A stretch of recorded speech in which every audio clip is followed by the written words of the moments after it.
Et nous sommes de retour au plateau pour la suite de cette émission. Nous abordons notre troisième sujet. Nous parlons à présent de la République démocratique du Congo. Une coalition se forme contre le projet de révision constitutionnelle. Et cette coalition lancée ce 9 novembre pour défendre la Constitution de 2006 est dénommée Coalition pour le sursaut national. Elle rassemble plusieurs partis politiques et organisations de la société civile qui se montrent clairement contre le projet de révision de la Constitution proposé par l'UDPS et entériné par le président Félix Tshisekedi, qui a annoncé lors d'un déplacement dans l'est du pays la création prochaine d'une commission pour étudier ou bien pour proposer un nouveau test à adopter par les Congolais comme nouvelle constitution. Félix Tshisekedi, ce faisant, veut changer la constitution en République démocratique du Congo. Plusieurs partis et organisations de la société civile sont contre son initiative et se regroupent dans ce qu'ils appellent la coalition pour le sursaut national. Sana.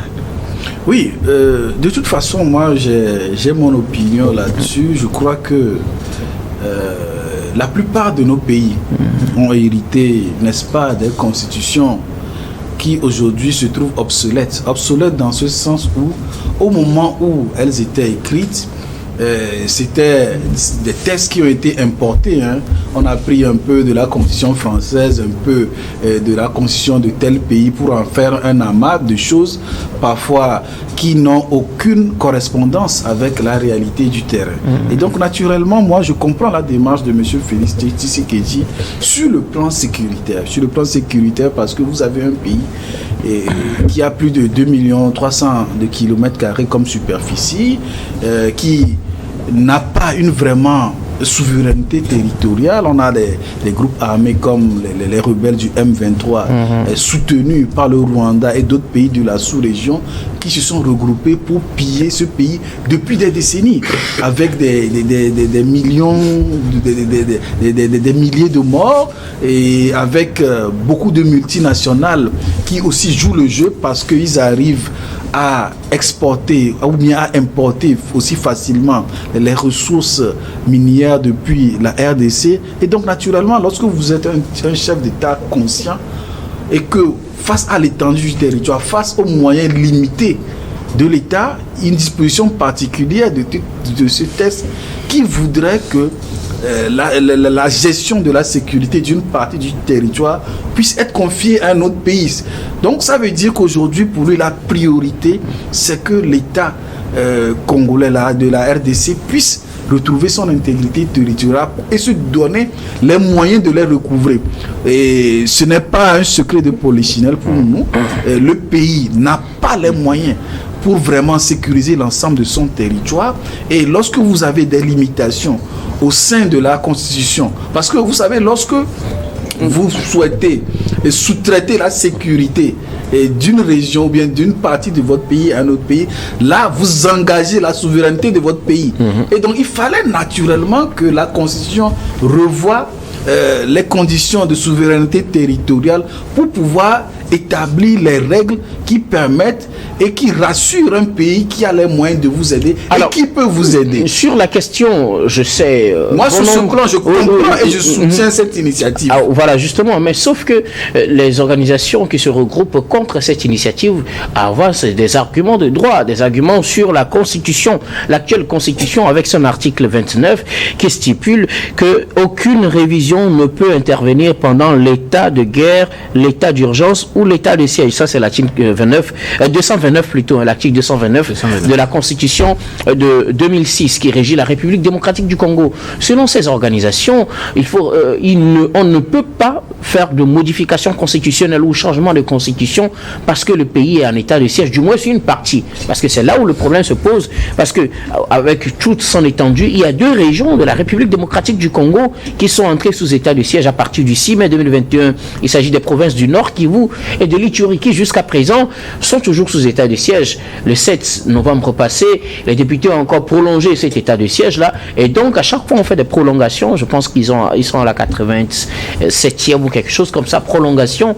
Et donc pour ces organisations, vu qu'il y a un article qui interdit le changement de constitution ou la révision constitutionnelle sous état de siège, cela ne peut pas se faire. Et pourtant, certains estiment que l'état de siège ne concerne que 2 régions, 2 provinces plutôt, sur tout l'ensemble du territoire, sur toute l'étendue plutôt du territoire congolais. Et donc, on ne peut pas faire prévaloir le droit de 2 provinces sur la totalité. Finalement, ça devient un débat de fond, un débat de droit. Vous, quelle est votre position? Pensez-vous qu'aujourd'hui, au regard de tout cela, il faut changer quand même la constitution? Ma position, M. Guillaume, il faut laisser ces débats de juridisme et parler de l'intérêt du Congo. C'est pas pour l'intérêt du Congo qu'il y a une constitution qu'il faut respecter? Écoutez-moi, vous allez comprendre. Il faut que les décisions se prennent dans l'intérêt des Congolais. Un pays qui veut se doter des moyens de reconquérir l'intégrité de son territoire, de solliciter, parce qu'aujourd'hui, cela a été question plusieurs fois, de solliciter une force multilatérale pour intervenir, etc. Donc cela a rencontré plusieurs blocages. Donc aujourd'hui, est-ce qu'un gouvernant sérieux va attendre ou bien va être bloqué par une mesure alors que celle-ci vient régler un problème qui dure depuis des décennies dans ce pays-là? Moi, je ne vais pas rentrer dans ce débat-là. Est-ce que la proposition, cela va doter la RDC des moyens de sécuriser des pans de son territoire ou pas? C'est là, moi, je suis. Donc, je crois qu'il faut, au-delà de ces petits débats de 3e mandat-là, réfléchir à se demander, est-ce que cela va dans l'intérêt du pays ou pas? Je pense que ce débat de 3e mandat, 4e mandat, c'est un débat, à mon avis, qui n'a pas d'intérêt. Ce que les gens veulent, est-ce que la gouvernance est faite au service du peuple, des nations? C'est de ça qu'il s'agit. Est-ce que la personne prend des décisions, est là pour conduire le pays vers la prospérité, vers la sécurité, garantir le bien-être pour tous? C'est ça la question. Moi, personnellement, dans mon entendement, une personne qui arrive à asseoir une gouvernance satisfaisante des populations, on ne devrait pas lui opposer une affaire de limitation. Ce débat-là, c'est un débat de pays occidentaux. Le débat de modification de l'article 229 aussi. Que nous voulons copier. Ici, il s'agit des réalités de la RDC. Un problème qui n'a pas été résolu pendant des décennies. On peut compter le nombre d'années pendant lequel ce pays-là a des problèmes. Est-ce qu'on va se limiter à laisser ce statu quo-là comme ça, juste parce qu'il y a 2 provinces qui sont en état de siège, donc la situation va être bloquée comme ça, alors que le pays a besoin de solliciter des partenaires internationaux pour sécuriser le pays? Je pense que ce serait irresponsable de raisonner comme ça. Merci beaucoup à vous, Sana Veguel. Alors, Gabin Adjaro, la question de révision constitutionnelle fait débat et l'article de fond, c'est l'article 229 qui est interprété de différentes manières. Depuis le 6 mai 2021, 2 provinces de la République démocratique du Congo sont sous état de siège. Or, la révision constitutionnelle que veut le président Tshisekedi se heurte justement à l'article 229 qui stipule que en état de siège ou en état de guerre, ou je viens de le lire, en état d'urgence, on ne peut pas réviser la Constitution. Ça y est, révision et changement. Faut-il réviser ou changer la Constitution pensant, ou bien se disant que non, ce n'est que 2 provinces sur plein d'autres, et donc 2 provinces ne peuvent pas l'emporter sur l'ensemble du territoire congolais, donc il faut le faire? Ou faut-il respecter cette disposition dans sa lettre et ne pas toucher à la Constitution parce qu'une partie du territoire est sous état de siège? En fait, c'est la grande question qui se pose aujourd'hui. Oui. Vous êtes juriste, donc je pense que vous allez nous donner des arguments de droit. La loi vit selon son temps. Un texte de loi n'est pas inamovible et ça peut changer à chaque moment. Mais comment ça doit changer? La question aujourd'hui est de savoir, est-ce que ces 2 provinces, elles font partie de la RDC Congo ou pas? Bien sûr, ils font partie. Elles sont en état de siège ou pas? Bien sûr. Et en cas de référendum, les habitants de ces provinces seront quand même appelés à voter, parce que c'est leur droit aussi. Oui. Et même s'ils ne votent pas, si on vote quelque chose, ça va s'imposer à eux. À l'état actuel, est-ce qu'ils sont en mesure de voter? C'est impossible, parce qu'ils sont en état de siège. Je pense que si on fait les choses dans l'intérêt de la population, il faut prendre tout le monde en compte. Il faut prendre toute la population en compte. Félix Tshisekedi, il a été réélu, ça fait seulement quelques mois, mais je pense qu'il est en train de rater un peu le coche. Il se complique un peu la vie, surtout son dernier mandat, il est en train de se le compliquer. On sait tous comment il est arrivé au pouvoir par le biais des tractations, par le biais des négociations. Et entre-temps... En tant que juriste, vous avez des preuves, il n'a pas gagné légalement dans les urnes. En 2009, bon, je ne parle de son premier mandat. En 2009, Joseph Kabila avait voulu modifier ce test-là. Mais la population n'a pas voulu. Ça n'a jamais marché. Et on a fait front contre Joseph Kabila. Félix Tshisekedi lui-même était dans ce front-là. Et ils ont empêché à ce que le test soit modifié. Oui. Une constitution, c'est le fondement même d'une nation. Et quand on veut la modifier, on doit faire en sorte que tout le monde puisse s'entendre.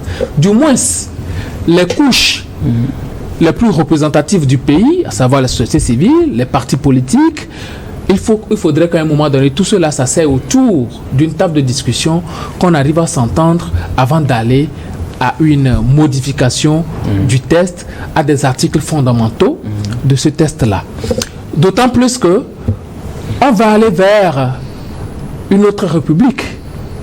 Et ce qui sous-tend que Félix Tshisekedi, son mandat sera remis à zéro, ce que craint aujourd'hui la classe politique. Parce que pour la classe politique, ce n'est pas en soi la modification du test. Félix Tshisekedi, il évoque des raisons selon lesquelles ce test-là serait écrit à l'extérieur et imposé aux Congolais. Sauf que ce sont des Congolais qui ont écrit ce test-là à l'extérieur parce que réfugiés quand même. Et ceux-là qui étaient dans le pays ont accepté ce test-là.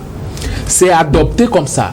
Mais comme c'est un pays et que les réalités changent au fil du temps, on peut changer la constitution. Mais la procédure ne doit pas être de manière cavalière. Ce que Félix Tshisekedi est en train de faire, c'est de manière cavalière. Parce qu'aujourd'hui, il dispose quand même d'une assemblée qui est en sa faveur. Bien sûr. Lui-même, il est au pouvoir, il vient d'être réélu. Du coup, il pense que ça lui donne le droit d'aller seul. Alors, l'argument avancé par les proches de l'UDPS, le parti au pouvoir, c'est que le pays, la RDC, a plusieurs provinces, au total 25 provinces. 2 provinces sont pour le moment touchées par cet état de siège, l'Ituri et le Nord Kivu. Donc, ils se disent que 2 sur 25 ne peuvent pas s'imposer aux 23 autres. Et donc, il faut quand même, en matière de droit, faire valoir la majorité pour faire passer cette décision de modification constitutionnelle. Mais d'autres estiment que puisque la loi dit quand le pays est sous état de siège et qu'on n'a pas dit si toutes les provinces sont sous état de siège, 2 provinces aussi, c'est le pays, et donc il ne faut pas le faire. Vous, en tant que juriste, faut-il prendre 2 pour tout le pays ou prendre 2 comme 2 sans compter l'impact sur le pays? Un pays, c'est comme un corps humain. Quand une zone est attaquée, c'est tout le pays qui est attaqué. Et donc 2, c'est tout le pays. C'est tout le pays. Il faut le considérer comme si tout le pays qui était sous état de siège. Oui. Ok, d'accord. Merci beaucoup. C'est la précision que je... Lorsque, par exemple, on dit, par exemple, je dis n'importe quoi, on dit couvre-feu dans la région des savanes. À cause du terrorisme, tout le Togo n'est pas en couvre-feu. Je suis désolé. Je ne suis pas d'accord avec ces... C'est justement ce qui oppose les acteurs en République. On a eu ce débat là. Donc, tout le pays, les régions ne résument pas tout un pays. Ok, d'accord. La preuve, la situation, cela n'est pas valable pour tout le pays. Bien sûr, c'est dans 2 provinces. Ceci dit, un autre argument. Lorsqu'on a fait les élections présidentielles, ces 2 régions n'avaient pas voté. Bien sûr. Ils n'ont pas voté. Et pourtant, le président élu, c'est le président de ces 2 régions-là. Oui. Alors pourquoi on peut valoir que s'il est le président de tout le pays, alors pourquoi on veut limiter une décision constitutionnelle dans ce sens-là? Donc ceci dit, moi je me dis, 2 régions qui sont en état de siège, cela ne veut pas dire que c'est tout le pays qui est en état de siège. 30 secondes. Quand un pays est en guerre, c'est-à-dire une zone est attaquée, c'est tout le pays qui se mobilise pour qu'on arrive quand même à sauver cette zone-là. Aujourd'hui, nous prenons le cas du Togo au nord. Si le nord est attaqué, peut-être que Pakandi est attaqué, c'est tout le Togo qui est en deuil parce qu'on a des familles là-bas. Aujourd'hui, dans ces 2 provinces de la RDC, les gens sont à Kinshasa, mais ont des familles là-bas. Ça veut dire qu'ils sont attaqués. Les forces de l'ordre, les forces armées et congolaises, les FARDC. ils quittent depuis la capitale pour aller combattre là-bas. Ça veut dire que c'est tout le pays qui est attaqué et ce sont les ressources du pays, les impôts collectés par tous les citoyens qu'on mobilise pour aller faire face à ça. Merci beaucoup. Je vous ai bien écouté. On va écouter aussi la position du doyen Fiaclou à Damblenou. 2 provinces sur 25 sont en état de siège. Pour certains, puisque la loi interdit qu'on change la constitution si le pays est en état de siège, il ne faut pas le faire. Pour d'autres, ce n'est que 2 sur 25 et donc on a encore la majorité pour le changer. Pour ma part, je dis haut et fort que la loi fondamentale qu'on appelle la constitution doit être respectée. En quel sens? Puisque chacun dit que c'est en respect de la constitution. Les deux, et quand le pays est en état de siège et en état de guerre, il n'y aura pas de modification de constitution conformément. Ça veut dire que si 2 provinces sont en état de siège, on ne modifie pas. On ne modifie pas. Conformément à l'esprit de l'article 229. Puisque c'est cet esprit justement qui est interprété de différentes façons. Voilà, je suis pour l'esprit de cet article 229. Monsieur Tshisekedi ne peut pas faire cavaler seul. En matière de révision constitutionnelle, il faut négocier avec les autres partis politiques et la société civile. Il faut qu'il négocie. Il a été élu. Même si la Constitution le lui permet à travers l'Assemblée nationale, puisqu'il a la majorité, il peut le faire. Mais il a la majorité à l'Assemblée nationale. Il n'a qu'à se référer à l'article 229. S'il veut nécessairement. La Constitution aujourd'hui, à l'article 229, la Constitution aujourd'hui fait 18 ans. Je suis d'accord que 18 ans après qu'on retouche la Constitution pour prendre en compte les réalités comme cela a été fait au Mali et au Burkina. Au Togo aussi. C'est bien. Mais qu'il négocie avec les autres acteurs politiques et de la société civile de trouver un accord au lieu de faire un passage en force pour que le lendemain ne soit pas meilleur. Parce que la RDC est assise sur des braises. Cette histoire de révision constitutionnelle ne doit pas enflammer le pays. Et s'il y a flamme, il en est l'auteur. Donc moi je lui propose de négocier avec la société civile et les partis politiques et pour qu'ils respectent l'esprit de l'article 229. Merci beaucoup à vous tous pour vos contributions. Et vous, très chers téléspectateurs, quel serait l'esprit de cet article de la Constitution qui interdit toute modification de la Constitution en temps de crise, en état de siège, en état d'urgence, ou état de guerre, je ne sais pas trop, et que certains pensent que ce n'est que 2 provinces sur les 25, qu'il ne faut pas considérer le chiffre, mais penser que c'est tout le pays. D'autres disent c'est 2 sur 25, et donc 2, ce n'est pas important, on peut toujours faire la modification. Vous, quelle est votre position? On attend votre réaction dans les commentaires sur notre page YouTube. Surtout, on va clore donc ce numéro et marquer une nouvelle pause, puis on reviendra tout à l'heure pour la dernière partie de cette émission.